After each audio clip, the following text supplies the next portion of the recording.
Part 3. Early Music Performers and Composers.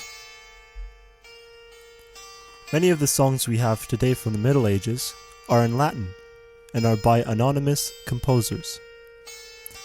Many were written by wandering people such as men and clergymen without a permanent residence of their own. These men were known as gulliards, men who could not obtain a position in the church and had to move on. They wandered around the land, composing and performing for people. Gulliards' music was mostly comprised of the eat, drink, and be merry type. Beginning in the 6th century, wandering performers were known in France and England.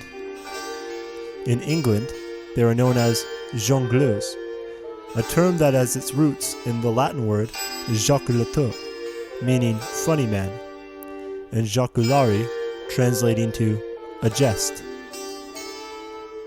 These performers recited poetry, sang, danced, played instruments, and of course, juggled.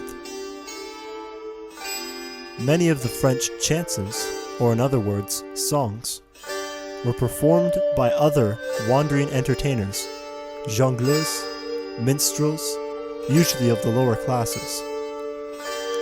They did not compose the music, but by keeping up the oral tradition, they kept secular music alive.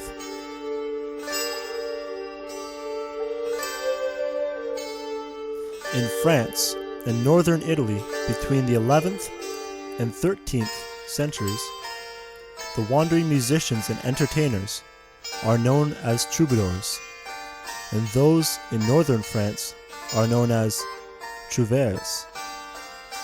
Many of these musicians were of the upper aristocratic classes. These musicians, unlike minstrels, often composed their own music and performed it as well, writing and singing in the vernacular, which became the modern-day French language.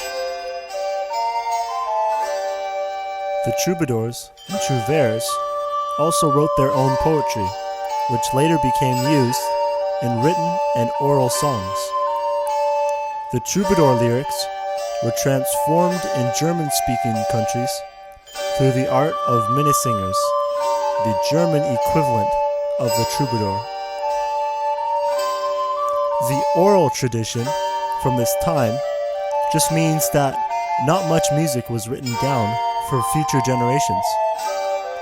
Indeed, even early church composers did not mark their name down on music composed for Mass. This was for several reasons. First, the texts and notes were mostly handed down to them through the church.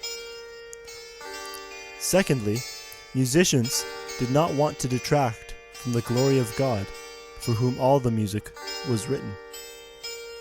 This concludes the 3rd section. Until next time, take care.